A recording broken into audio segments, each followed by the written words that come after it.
Good morning. Good morning. Good morning. Good morning. It is Self-Validation Friday. Good morning. Self-Validation Friday. We are back to life lessons. We're wrapping up this week. Self-Validation Friday.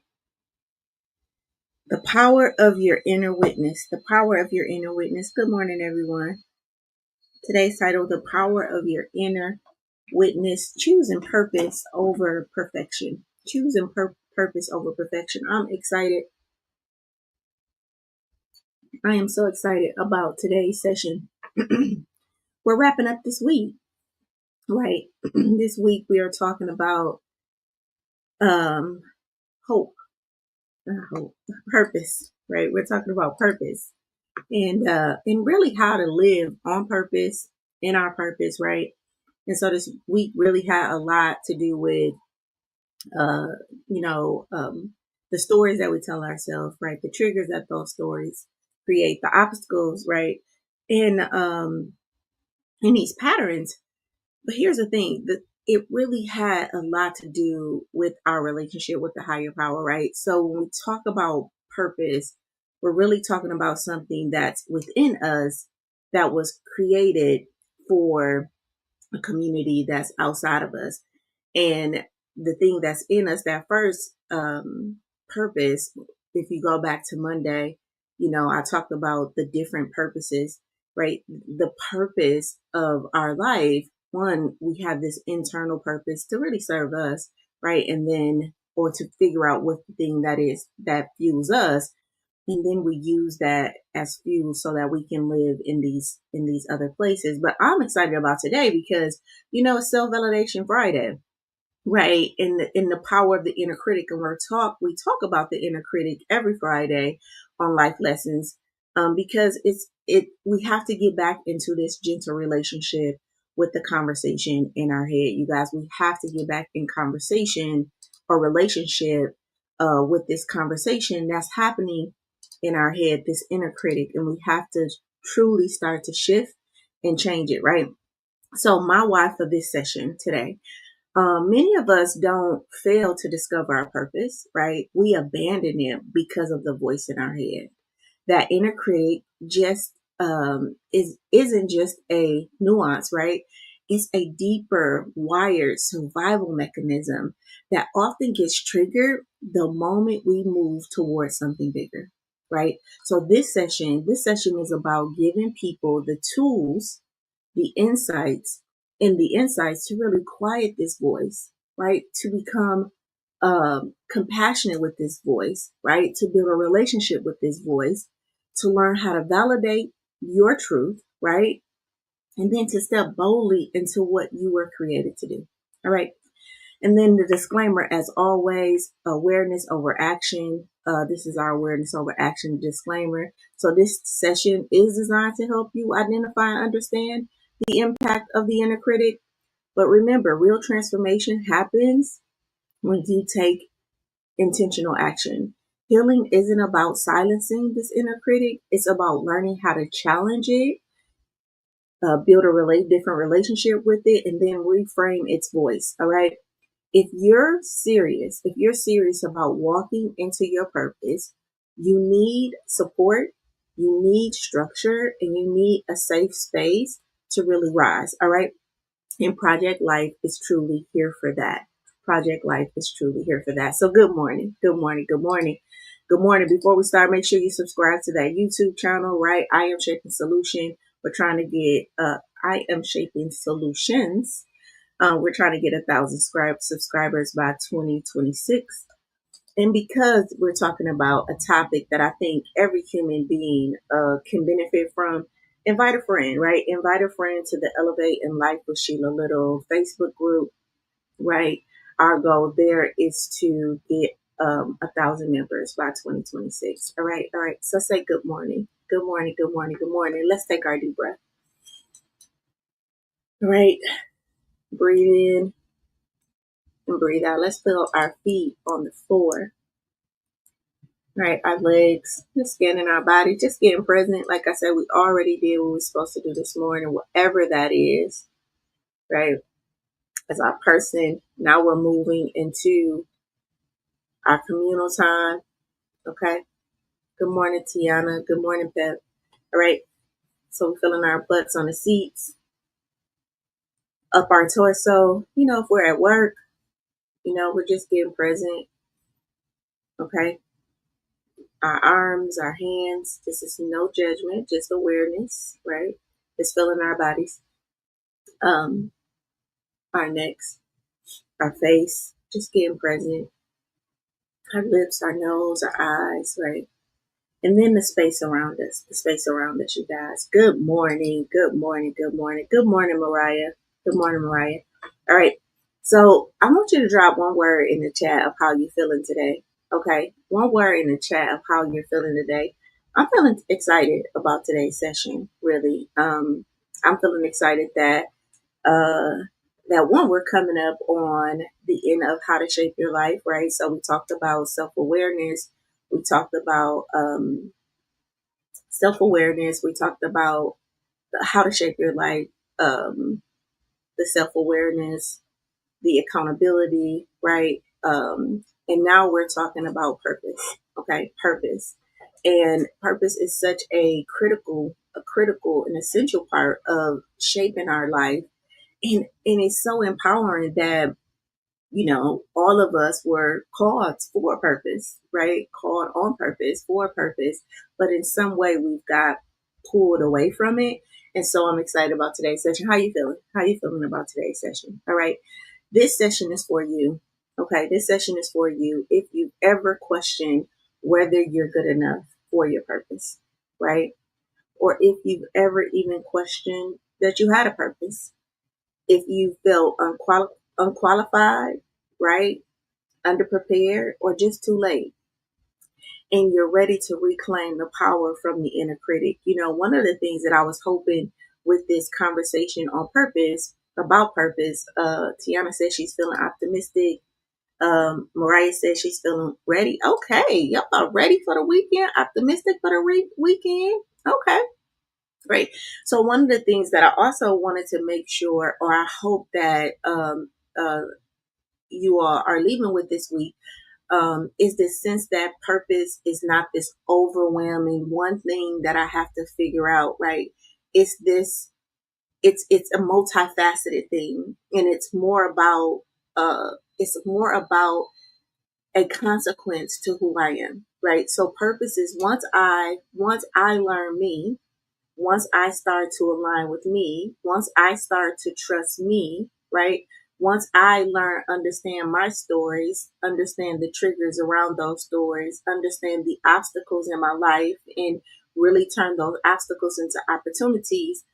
And once I start to shift my patterns, right? So make the habits that really align into the direction that I want to go, right? My purpose will come, right? It will naturally show up, right? Because I truly feel that by design, we already have everything we need, right? But in life, right, we tend to get impacted by other people's voices, other people's desires, other people's wounds, other people's things. And then in some way, we gear off. And so this is just like a gentle nudge, right? Calling you back to home, to self, right? And I think that's the bigger purpose for Project Life.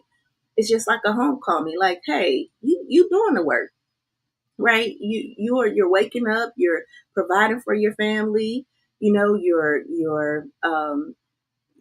saying some affirmations. You're really doing the things that you feel like you should be doing to make a difference in your life, to make a difference in your family dynamic. If it's shifting, breaking generational curses, like you're doing that, but you feel, right? You feel like there's more. You feel like that this shift needs to happen, or you feel this misalignment. And so Project Life is just here to help you make those shifts, right? So you already are doing good. So this inner critic today is really, how do we speak to it? How do we speak to this inner critic and become a witness? Okay. Okay. So our quote today: the inner critic is a voice from our past. All right. Your purpose, though, is the calling, is a calling from your future. All right. You get to choose which voice gets the mic. All right. Our quote today is, your inner critic is a voice from your past. Your purpose is the calling from your future. And you get to choose which voice gets the mic. Okay. I once worked with a woman, right, who had a powerful vision, you guys, to mentor teen girls. Every time she got close to launching, her inner critic would flood her mind with doubts. Why would you do this? Who do you think you are? People are going to judge you. You're not a good enough role model. You're being a hypocrite. It wasn't until she really realized that voice in her head was her mother's voice. It was her mother's voice from years of criticism, right? And judgment. It wasn't until she realized that was her mother's voice that she really began to take back her truth. All right. And that changed everything for her. All right. So I have a question for you. I want you to pause and I want you to think. What does your inner critic usually say when you're about to pursue something purposeful, or when you're about to change something in your life? What does that inner critic start to whisper, scream, or nudge to you, right? And whose voice does that sound like? Okay. So just become aware of it, right? Because here's the truth. The inner critic is not the truth. It is a protective voice rooted in fear. Okay. It is not the truth. It is a protective defensive mechanism rooted in fear, you guys. It shows up the most when you are closest to your breakthrough. Meaning that's when it gets the loudest. That's when it gets the most discouraging. That's when it becomes the annihilator, right? It's telling you all type of stuff that you just won't be able to do this. I don't know why you thought you could do this. It just gets so loud, right? And this is a sign that I must be close to my breakthrough. All right.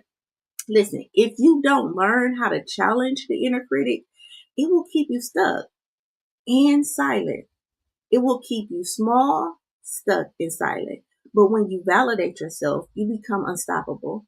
Not because the fear disappears, not because the voice disappears, but because the truth gets louder. Okay? Because you learn how to speak your truth more confidently, more aligned with who you are, right? And because now you have a truth and the confidence and the experience, it's as if you can stand, and I would say you can sit in it, right? You can sit in this truth and you can listen to that naysayer in your head say everything it's going to say, feel the feels, and do it anyway. All right. Listen, purpose isn't about perfection. It's about permission, right? It is truly about permission. You don't need credentials. You don't need approval. You just need to believe that your life already carries purpose and then act like it, right? If you believe that your life had purpose and meaning, and then you started to act like it, like my life has purpose and meaning, things will shift. Things will shift. But a lot of us, one, we don't feel like our life has purpose, or we're searching for it, or we're chasing it. I heard this African proverb this morning, and it said the ancestors, I'm not going to say it verbatim, but I'll post it in the group later on. But it said termites eat the tree from the ground. And the whole idea was that these termites, they want the top of the tree, right? They want to get to the top of the tree.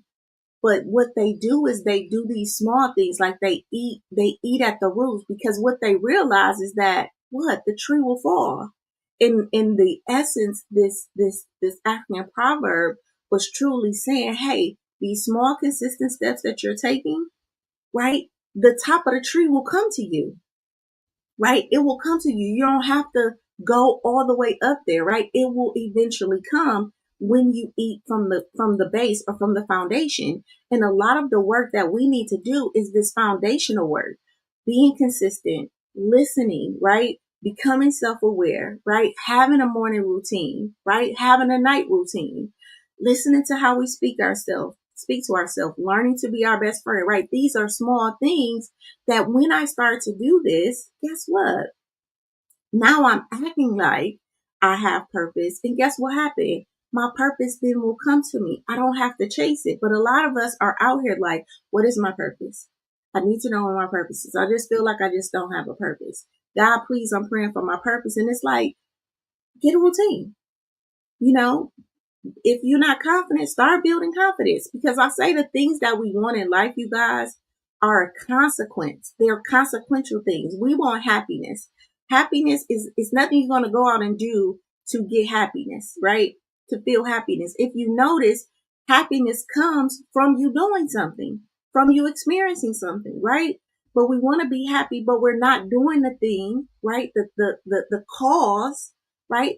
That will create the consequence of happiness, right? And so in life, it's like that with purpose or anything, relationship, right? We're doing things to make something happen. And that's the relationship. If that makes sense, put a 1 in the chat, right? And so a lot of us are out here chasing things, right? Chasing love, chasing happiness because we want it in its fullest form. And it's like, no, we just need to sit back. Stop doing so much, right? Stop doing all of these things. Sit back, get present, realize where you do need to learn, where those shifts need to happen, create some, again, back to accountability, create some systems around that, right? And I always say we overestimate what we can accomplish in 1 year, but we overestimate what we can accomplish in 1 year, but we underestimate what our life could be like in 3 years, right? So imagine 3 years from now. I'm 45. I go back and forth between 45 and 46, but I'm really, how old am I? 40, 46. Am I 46 or 45? I'm 46. All right. So I'm 46 years old. 3 years from now, I'll be 49, right? So if I said by the time I'm 49, I want my body to be fit because for my 50th birthday, just say that's my goal. For my 50th birthday, I want to be this, I want to do that, I want to have this, right? What can I do today, right? What little steps or morning routines or things can I put in place to assure that the consequence of these behaviors will get me that, right? Financial security, whatever it is. And so when we're talking about purpose, we're talking about it in that way, all right? Because one, you need to believe that your life already carries purpose. And a lot of us don't, and we're chasing it. And if we start doing and acting like it does, right? And doing things in alignment like it does, then a purpose will come to us. Listen, I had a client that once told me, the moment I stopped waiting for everyone else to believe in me, right? And started believing in myself, I became free, right? I became free. I launched, I led, and I didn't look back, right? And then creating the systems to sustain the leader that she became, right? To sustain the not looking back, right? Because this is not a one-time thing, all right?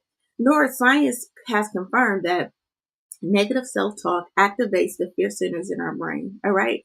While self-validation rewires the brain towards resilience, optimism, and action. All right. So our negative self-talk, it activates the fear center in our brain. So when we hear, oh my gosh, this is going to be overwhelming, right? When that talk comes in, a chemical is released, right? So when we go back and we rewire that, when we have a conversation back with that, right? Then our brain will move towards resilience, right? Confidence and action, right? So it's as if we're molding as we're having this conversation, right? You don't need a world, you guys. You don't need the world's permission to walk in your purpose. Just own it. Just own the fact that you have purpose. That is what you want, isn't it? That is really what you want, isn't it? Okay. Now listen. Today's lesson is about self-validation, okay? And I want to talk about, let me make sure that this inner critic that is whispering.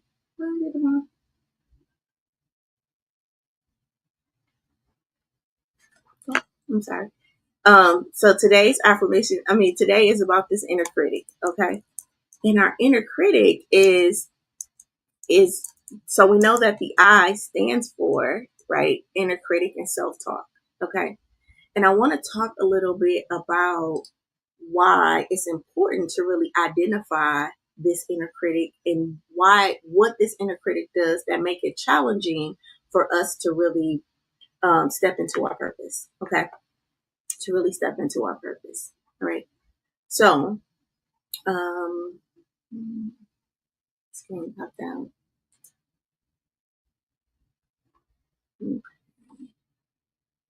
So, the first thing that the inner critic, I want you to know that the inner critic thrives on the absence of clarity, you guys. All right. When people aren't rooted in their God-given identity or their purpose, right, the inner critic fills that gap with doubt, with fear, and with disruption. All right. So an example of this is, who do you think you are to do that? Right? People shrink, they second guess, and never even start because they don't have clarity, right? So the inner critic really thrives on the absence of clarity. So when you're in confusion, the inner critic is like being fed, right? And it's like, who do you think you are, right? And it makes you start to shrink, second guess, and really never start, all right? I want you to think about the stories your inner critic has told you about your purpose and really think about where did those stories come from? Like, where did these stories really come from, all right? The second thing, the inner critic is a pattern. I need you guys to understand this. The inner critic is a pattern. It's not a truth, right? It is a collection of repeated thoughts based on old wounds, unmet expectations, and perfectionist standards, right? Many times the inner critic sounds like you, but is really shaped by your parents, by your teachers, right? By society, by religious leaders, and by early trauma, all right? So you can't shape your life if you're still living under somebody else's narrative. It's impossible. At some point, we're going to have to identify whose voice that is, right? And then we're going to have to step away from it, right? Gently, right? Learn how to be compassionate with this inner critic in our minds so we can start creating our own narrative and writing our own narrative, all right? Because a lot of us are saying, I want to own my story, but that's not even your story that you're owning. You know, that's a story that somebody told you. That's a wound somebody gave you, and you're embracing it and saying, this is my story, and it's not, right? Getting to your story is truly facing and saying, you know, ultimately, how do you write your story? I want you to sit down and just ask yourself, if I woke up tomorrow and I could live the day that I wanted to live, what would that look like? Write that out. Don't associate that day to any limiting factors that you have going on today, right? Don't associate it to your schedule today. Don't associate it to your relationship today. Don't associate it to your mama, to your kids' schedule. Like, if I could wake up tomorrow to the day of my dreams, right? And I had unlimited resources, right? What would I be doing, right? Your story is tagged under that narrative. And so many of us, when I give out that exercise for people to do, it's so overwhelming for people because guess what they go back to? We're not working in the buts. What would you be doing with your time and your resources and your energy if you could wake up tomorrow doing the things that you want to do?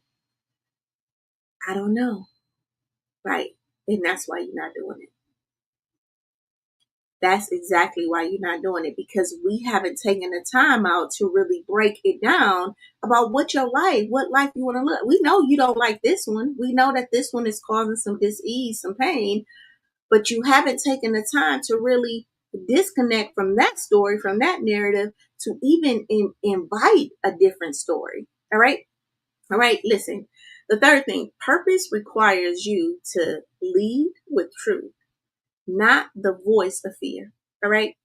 Purpose truly requires you to lead with truth, not the voice of fear, you guys. So this inner critic, it really fears visibility. It fears failure, and it fears being wrong. So remember we talked about um, like accountability, and where we get this defense mechanism and the ego comes in and it will do anything to just try to preserve itself, right? This is the inner critic. It doesn't want to be wrong. It fears failure, right? But as adults, we know, one, visibility is a part of our responsibility. We're going to have to be visible to somebody. You know, they say, I heard somebody say, there's somebody for everybody. And somebody challenged that and said the only way that there is somebody for everybody, and that somebody is you. You are the somebody that you're looking for. You are the somebody you're looking for. Mariah said, yes, it was very overwhelming the first time you told me to write down the day. It's still a little difficult, but I do it more so now.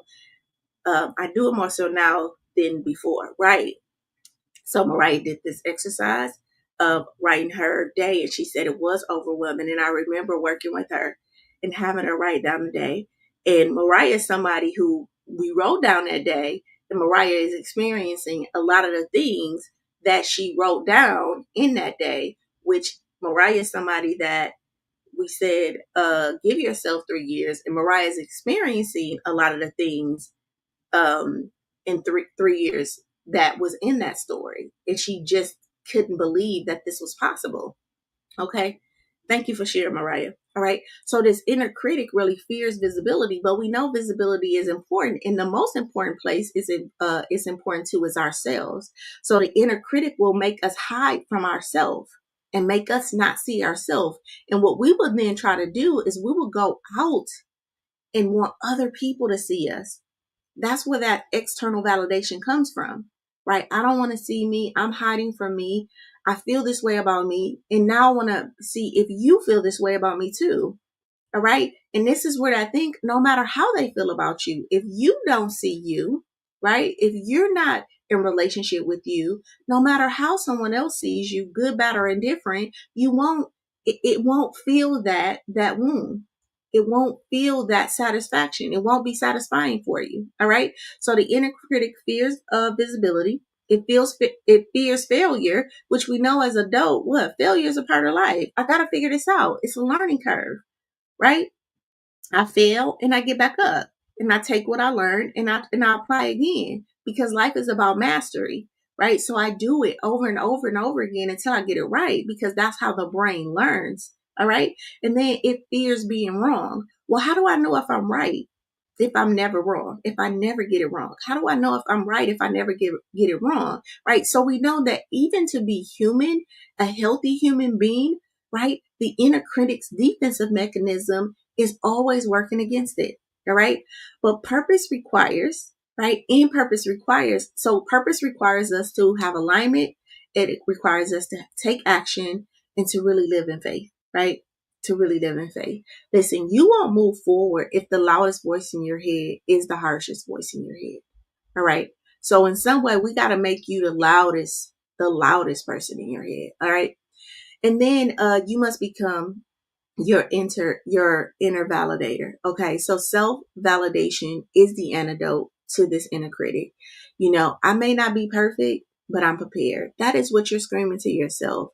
I may not know every step, but I trust this next one. All right. I may be scared, but I'm still called. Right. So these are the things. Oh, I'm going to validate my imperfection. I'm going to validate, you know, maybe my uncertainty. Right. But I know I'm still called. I know I'm going to take this step. Right. And I know that I'm prepared for this moment. All right. So when this inner critic speaks, I really want you to use this stop it process, right? Understand the story, right? What story is this inner critic telling me about who I am, right? What trigger, what trigger, what triggered that voice to show up right now? All right. then we go to obstacles. Is this thought helping me, or is it keeping me stuck? Right? And then pattern. Have I heard this voice before? Right? And what or who does it remind me of?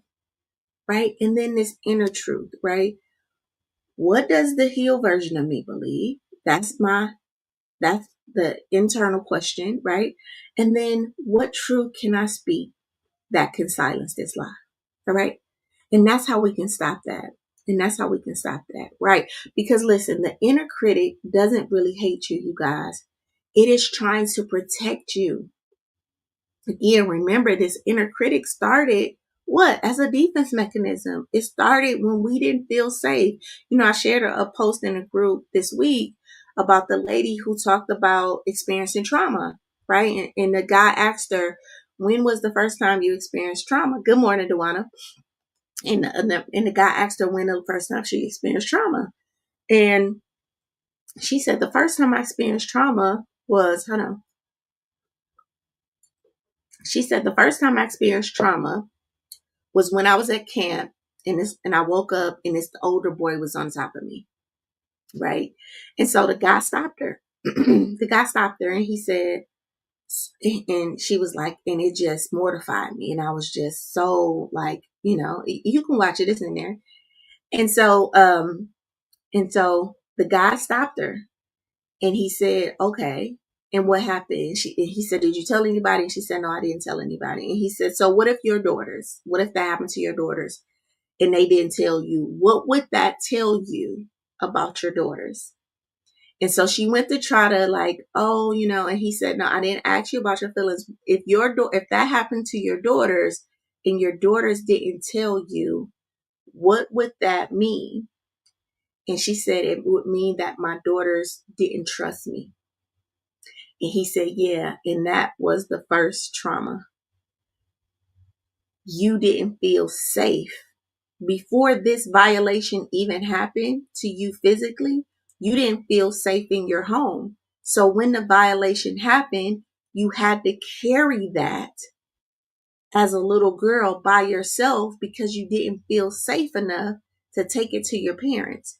So the safety issue was the first trauma. You talking about my mind was blown? What? Right? Put a 2 in the chat if you felt that. Right? Because listen, this inner critic is developed, right, as a defense mechanism. Why? Because we didn't feel safe, right? Because we didn't feel safe. And because we didn't feel safe when we were little, we developed this mechanism, right? This defense mechanism to what? Avoid talking to people, right? Avoid doing things so we don't have to feel, right, the pain, right? But to know that in that illustration or in that video, our first trauma sometimes wasn't even the physical occurrence of, the abuse, the neglect. It was, who can I talk to about this? And guess what? We're still challenging ourselves today. We're still traumatizing ourselves today with that same trauma. Because guess what? When we're going through things, we don't feel like we have sometimes someone safe enough to talk to about it, right? And so in some way, I'm battling life by myself. And it seems like that's the traumatizing thing, but it's like, no. The traumatizing thing is that you feel like you have to do it by yourself. And why? Why do you feel like as an adult that you still have to live life on your own? If that makes sense, put a 3 in the chat, right? This is why Project Life was created. You don't have to do this thing alone, right? This is a safe space for you, right? To be able to communicate, to be able to have a sounding board, because guess what? We can go through anything. We can withstand anything if I have somebody to talk to about it, right? That's the resiliency of me. That's the resiliency of human beings. If I could, if I went through the biggest heartbreak, right? And my best friend was there to carry me through that thing. I could look back and we could talk about the times I laughed and the nose was snotty and all of that, right? But I had somebody to go through that with, to talk about that with, right? And that is the power of having, right, community, to walking in life with someone, right? With trusted individuals. And maybe that's not already in your environment. And I get that. But as adults, when do we say, okay, he not going to be that? My friend doesn't have this capacity. She my best friend because she can hang out and we can get down with the best of them, but she already had a capacity to keep secrets like that. You know, my husband, he's busy, he's not this or whatever. My boyfriend is this, but I still have this need, right? My wife is this, but I still have this need. Let me go. Let me go get the support I need, right? Right? So that I can learn how to walk in my purpose, so that I can learn how to manage the things that I'm going through, and more than that, so I can feel safe with this life that God has given me, right? With this body, with these words, right? Learn to become safe back with me again. Listen, like I said, the inner critic was developed in childhood, right? It sounds harsh, you guys, but it's really fear-based protection. And what is fear-based protection? That's like, how people talk to you. Like if you do that, very threatening, it's kind of like how we were disciplined, very fear based. Like, if you don't do that, if you do this, right? Don't try that. You'll be embarrassed. Don't, you're not qualified. They'll laugh at you. Stay in line, play small, stay safe, right? This inner critic is scared, you guys, is the scared version of you, right? Not the God version of you. All right. Right. This inner critic is the scared version of you, not the God version of you. Okay. And then guess what? The purpose threatens the inner critic's role. Listen, when you start stepping into your purpose, you challenge this inner critic's job of keeping you safe, right? You challenge it. You challenge this job of keeping you safe through self limitations. All right. Because purpose requires that you take risks. Purpose requires that you expose yourself. Purpose requires that you change, that you shift, right?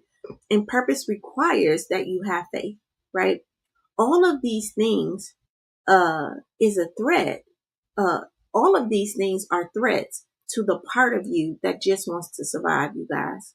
Mariah said, I'm so glad I found my community. It helped me open up and talk about the good, the bad, and the ugly. Thank you, Miss Mariah. All right. All right. So your inner critic fears the failure, but your purpose is built for it. Listen, your inner critic, it fears failure, but your purpose was built for it. Okay.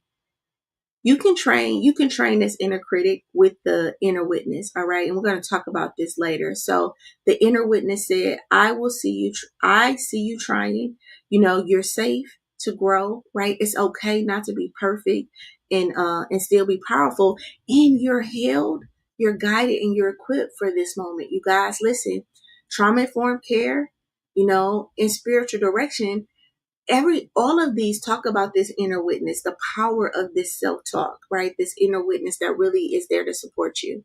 All right. Listen, purpose is activated when you learn how to validate yourself, or when you start validating yourself, or when you plant the seed of validation in yourself, or when you start to water the seed of validation in yourself. However you want to frame that, that is when purpose starts to activate. If you're always waiting for external validation, like from your parents and from your partners and from your pastors and from your leaders and from your CEOs and from your children, right? You'll live in delay, you guys. Purpose begins when you say, I approve this next step. I don't need permission to become who I was created to be. All right. I don't need permission to become who I was created to be. Okay. I don't need to be flawless. I need to be faithless. All right. Right. All right. Listen, you just really don't need permission. If this whole week was about anything, I want you to just grab a napkin or a pen or anything and just write that down. Like, I don't need permission to become who I was created to be.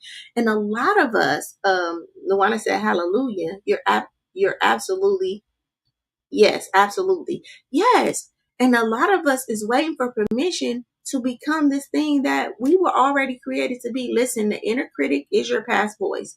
Your purpose is calling you from your future, you guys. And you can get to choose the voice the mic. All right. You get to choose the voice that gets the mic. All right. If that section really resonated with you, put a heart in the chat for me. Put a heart in the chat for me. All right. So now we're going to talk about our biblical wisdom. Okay. We're going to talk about our biblical wisdom. So our biblical wisdom today is John 8:14. And then I'm going to skip down to 17 and 18. All right. All right. So it said, Jesus answered, even if I testify on my own behalf, my testimony is valid, for I know where I come from and where I'm going. But you have no idea where I come from or where I'm going. And then we're going to drop down and it says, if in your own law, it is written that the testimony of two witnesses is true. I am one. I am one who testifies for myself. My other witness is the Father who sent me. All right. So let me read that again because I want you to hear this, because I know that we always say this with two or more in agreement. And I'm going to take this and I'm going to really use it to talk about this witness on the inside of you. All right. So Jesus answered and said, even if I testify on my own behalf, my testimony is valid, for I know where I came from and where I am going, but you have no idea where I come from or where I'm going, right? And then 17 and 18 says, if in your own law it writes that the testimony of two witnesses is true, right? I am one who testifies for myself. My other witness is the Father who sent me. All right. Right. So how does these verses really apply to today's session? Listen, Jesus speaks with clarity and confidence, not because others affirm him, but because he knows who he is and where he's going, right? This is the inner spiritual authority, right, that we all have. All right. You don't need the validation of others to really step into your purpose. When you know who you are and whose you are, your testimony, you guys, is valid. Right? So Jesus says that he has two witnesses, himself and the Father. That's it. Right? This speaks to the inner witness and the divine witness, right? Which together make your purpose unstoppable. All right? So God has already said what? You have a purpose, right? And then right? You become your inner witness that say, and I agree. Is that not what Jesus did when he said, in your own law, it was written that the testimony of two witnesses is true. I am one who testifies for myself, right? So we're going to go down to this promise verse in a minute and say how I know that I can do this, right? I am one who testifies for myself. So we can testify for ourselves. And then my other witness is the Father who sent me, right? So God's promise is the other witness. So again, when we're giving these promise verses, or when I'm giving these promise verses, it's for us to know, like, hey, this is the promise, and you can witness to it. You can come in agreement with it, and that's all you need, right? That's all you need, right? So you are not navigating this purpose journey alone. All right. When you align with that God within you, with the creator within you, okay, with the divinity within you, your life becomes the second witness, evidence of what? The divine work in action. All right. Right. Jesus is not speaking to people who question or doubt him. Jesus is speaking to people who question and doubt him. Yet he doesn't argue for approval. He stands in his truth, you guys. Right? You are not you may not understand your path or your purpose, right? That doesn't mean that it's invalid though, because you don't understand it. What matters is you understand where you're headed, right? Right? My life has purpose. My life is purposeful. My life is beautiful and wonderfully made. So we understand the becoming of who we are, right? Even if no one else does. Okay? All right? So listen, who are you allowing to testify about your worth? All right? Your inner critic which is these voices of old people, of your parents, society, or whatever, or your inner witness. All right. And then, are you standing in alignment with God's voice in you, right? Or are you shrinking to meet the expectations of others? Dewana said, I'm going through it now, knowing who God is, who God said I am. Yes. And then she said, sometimes you have to readjust yourself in thinking. Yes. Yes, ma'am. Right. So here's the life application. I don't need to be understood to be validated. And I think this speaks to your point, Dewana, right? I don't need to be understood to be validated. My purpose is confirmed by the witness of truth within me and the God that sent me, the creator that created me. And when we can, and when we can allow that to be enough, we can allow that to be enough. And I know that is just, it conflicts, it creates like a dissonance inside of us. Because why? Society has said that no, enoughness equals what? Money, relationships, kids, purpose, this dream. And I'm saying, yes, all of that though could be a consequence though. Those could be consequential things, right? From this inner worthiness, because I'm worthy on the inside, because I built this relationship on the inside, that's the cause of those out external things. So guess what? If it's the cause of those external things, if those external things leave, if something was to happen to them, the cause in me can create it again and again and again, right? And this shows me that I can handle life as it comes, right? I can handle life in its ups and downs. I can go through the ebb and flow, right? Because I was created in purpose, right? With so many different purposes to stand, to deliver, to serve in my community, for myself, right? In my vocation, in my gift. There's so many things that I have, right? And that doesn't validate, and those things doesn't validate you, right? Right. So here's the thing. This is Jesus modeling self-validation, you guys. He is saying, I don't need outside approval to know I am in alignment with my purpose. This is not arrogance. This is spiritual clarity. Listen, Jesus knew who he is, who he was, where he came from, and where he's headed. Okay. He knew who he is, who he was, where he came from, and where he's headed. And Jesus is saying, listen, I witness for myself, and God, and the God within me confirms this. This sets this principle of this inner and divine agreement. In other words, when your spirit aligns with God's spirit in you, that's the validation that you need. I do want to say this though, because it's just coming up in my spirit to say it. I'm talking about Jesus. Some of us call him Yahshua Messiah. Some people have different religious beliefs, right? The thing about it is that the creator of all things, right, created you for a specific purpose, put a framework together to say, these are going to be called lungs, or put it in somebody's mind to say, that's going to be called lungs. That's going to be the heart. This is how the blood vessels are going to work, this nervous system, right? These things are going to regulate. If too much sugar gets in there, this is going to happen, right? Just this brilliant body and this mind, right? And these gifts, right?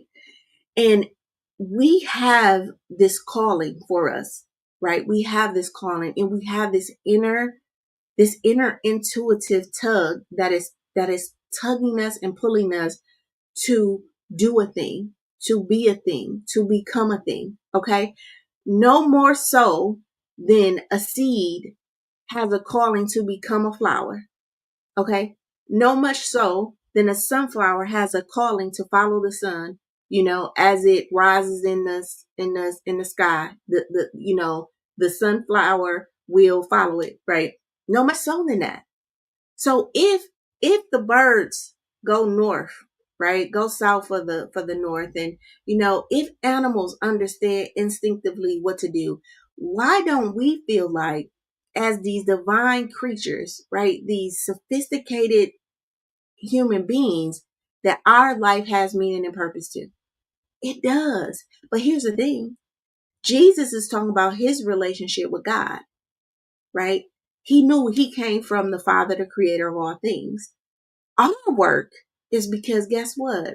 We came from sometimes, not so good backgrounds that really shaped our first experiences, that really shaped how we saw ourselves, that really put a dim the light on how we understood beauty, and how we interact with ourselves, and how we hear our voice, and how loud we speak, and how we show up, right? So our environment shaped that for us, right.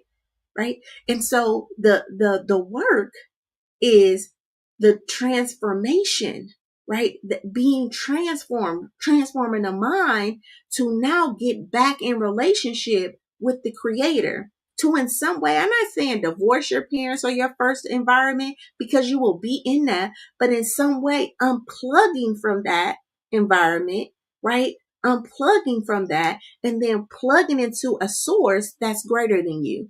Because many of us, our environment is not greater than us.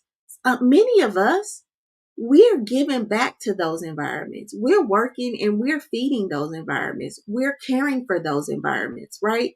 But we're looking for validation from an environment that right now, sometimes if we fail, that environment doesn't have the financial means to get you back up, the emotional capacity to support you, right?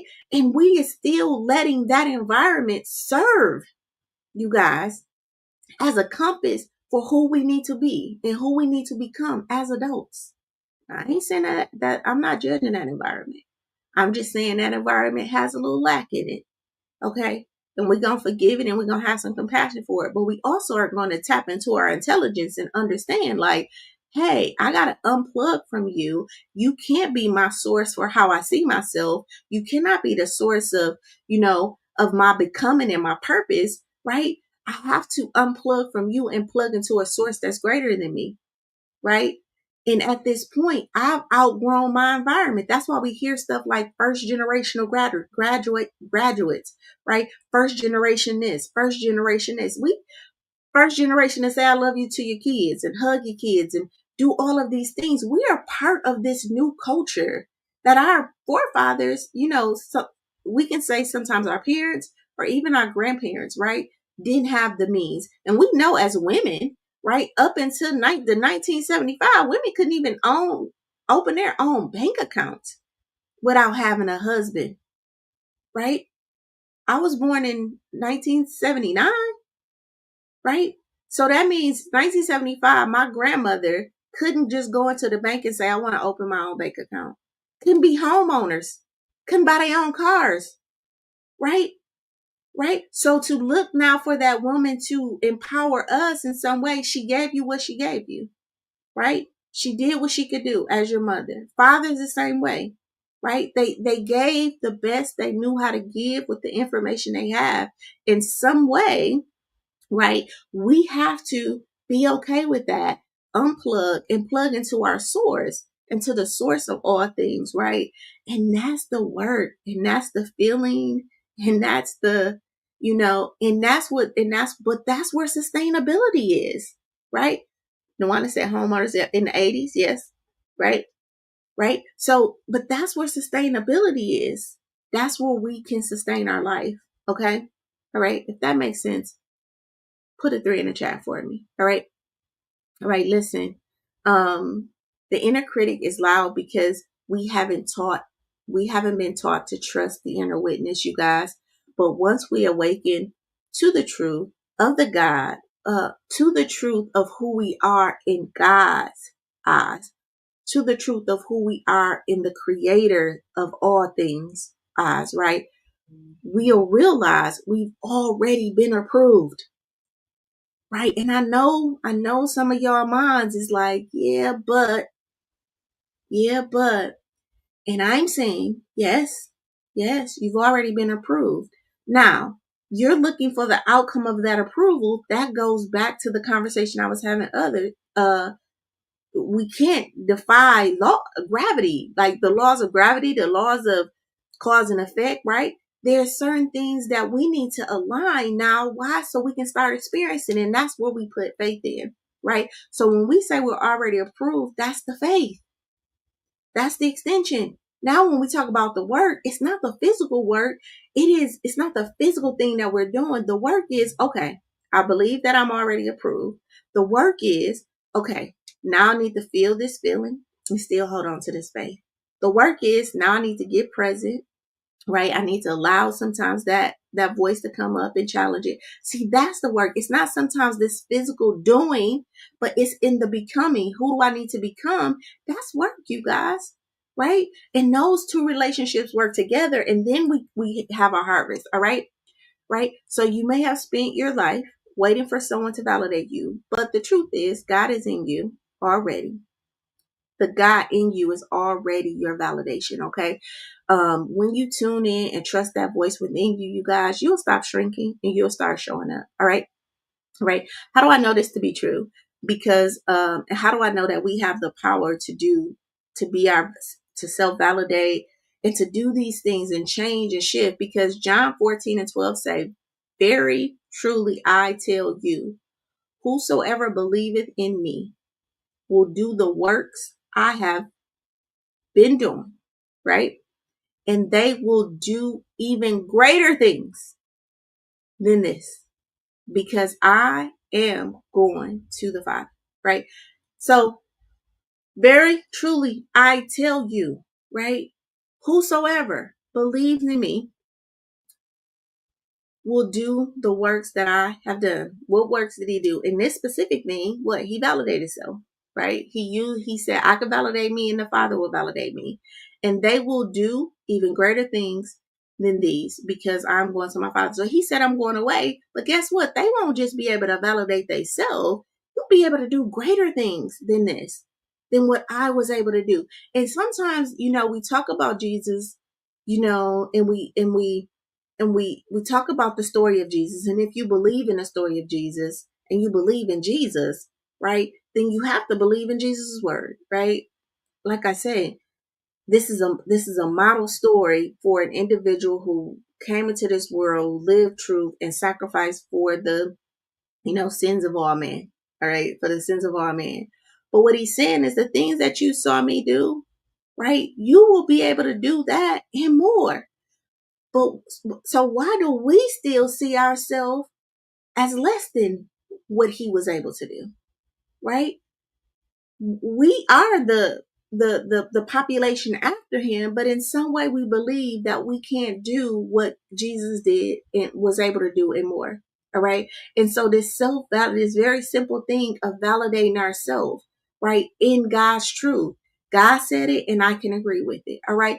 This scripture really affirms that your potential is not limited. Okay. To what you've seen or experienced. Your connection, right? Your connection to God empowers you to step into greater works, greater healing, and greater impact. Okay. Progress is progressive, and you're not just meant to follow Jesus' example, but to expand upon it. Okay. To expand upon it through your own divine assignment. All right. How this ties in with this session. Listen, your inner critic may say you're not qualified. Your inner critic may say you're not doing enough. Your inner critic may say you're not living up to anything great. Your inner critic may say you're not pretty enough. You're not thin enough. You don't have enough money, right?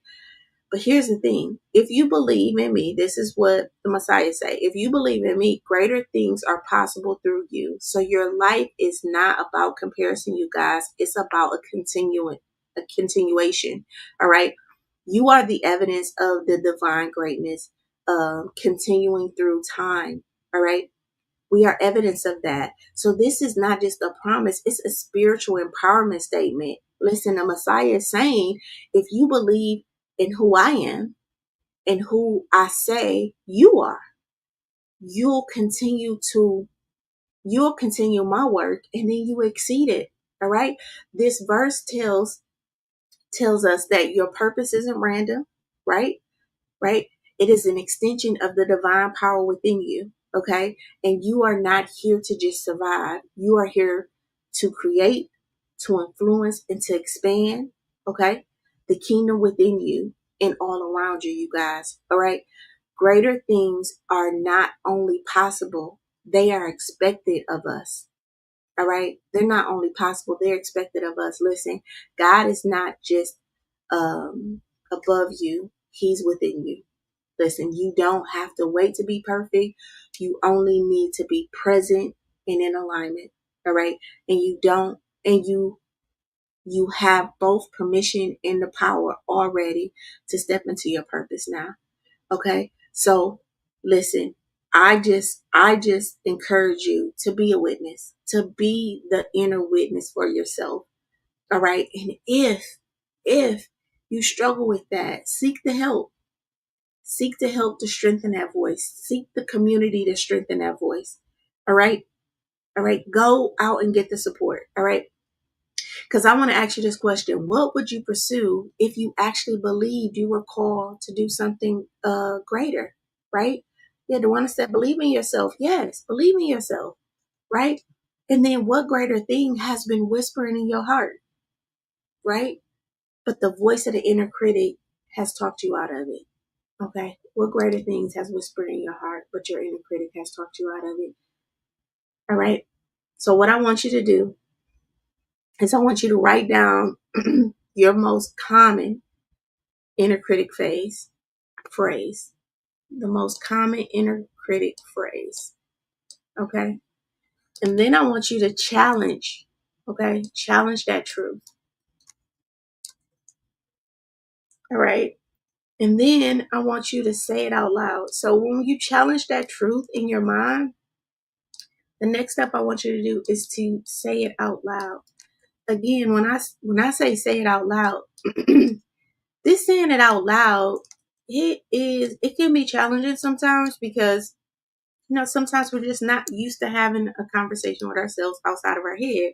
But the power of this transformational tool is to really get you comfortable with not just challenging something inside your mind, but to allow your words, your lips, your tongue, everything to really, feel that. And then the vibration of your words, like I said, to vibrate, because we can have something in our head, but remember, we have 5 senses. Okay. We have 5 senses. You have sight, you have your hearing, you have your taste, you have your smelling, and then you have your touching. Okay. Those 5 senses work together. So when we speak, right, noise is a sense, right? It's a sense. We can feel that, right? We can feel noise, right? So we want to get every sense involved when we start to transform. So out our heads, we got to get out our heads, all right? The one that says you want to finish school, okay? So speak it, right? Speak it. All right. So again, write down the most common thing that the inner critic write now your most common inner critic phrase, like I'm not ready, I need more time or whatever. Challenge that truth. Listen, I may not be ready, but I'm equipped for my next step. I may not be ready for the whole thing, but I can do this one thing. All right. And then saying out loud, let your nervous system, you guys, hear your new belief. Saying it out loud is introducing those words to your nervous system. All right. All right. And then the journal prompt that you can use to assist you over this weekend or today is, what would I do? What would I do if the inner critic didn't have a say? What would I do if I didn't have to fight? If the inner critic was my biggest cheerleader and just was like, you can do anything. Right? What would I do? Okay. All right. In our affirmation for today, I silence the inner critic, right? And speak from truth. I am worthy. I am worthy of my purpose. And then our intention for today, our daily intention is, our daily intention is today, I honor the call on my life by trusting my inner voice, not my inner critic. All right. Then for the next 24 hours, we have our bonus challenge. For the next 24 hours, I want you to, let's see, every time your inner critic speaks up, I want you to pause and say, that's not the truth. That's fear. All right. That's not the truth. That's fear. Then take one small action. All right. All right. Every time your inner critic speaks up, pause and say, that's not true. That's fear. All right. Listen.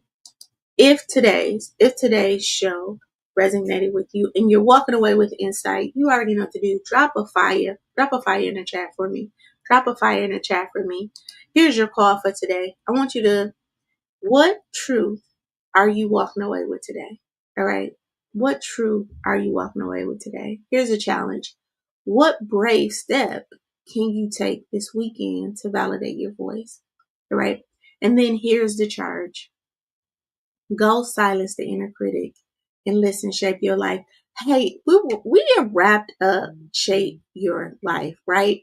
We have wrapped up, purpose, right? In shaping your life. We talked about self-awareness, healing, accountability, right? And now we're talking about purpose. And then next week, we're talking about empower, right? Empower, this last step to really shaping our life, right?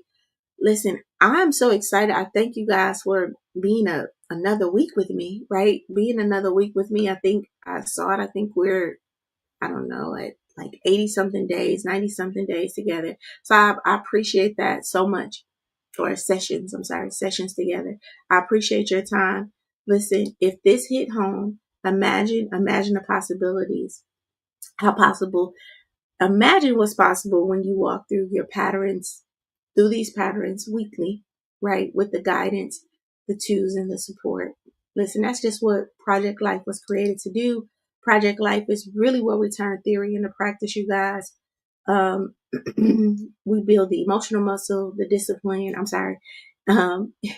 and where you feel, and we build the emotional muscle and discipline, and it's where you stop feeling stuck.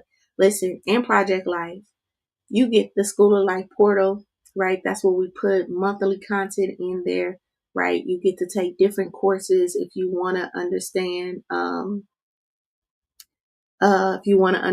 how to, like effective communication, emotional intelligence, like you could take all these other classes, right? You get the weekly coaching labs where we, do the open conversation, facilitation conversations. You get real talk and accountability. You get the theme growth, workbooks, the trackers, the weekly check-ins, the process, the space to really process and heal, right? And so much more. You guys. I just want you to remember, if you can shape it in your mind, you guys, if you can shape it in your mind, you can have it in your life. I love you. I love you. I love you. I will see you on Monday. For that life lesson. You guys have an amazing week, an amazing weekend. You have an amazing weekend. I'll see you on Monday for, we talk about empowered. All right. I love you. I love you. I love you. I thank you for your support. Till later.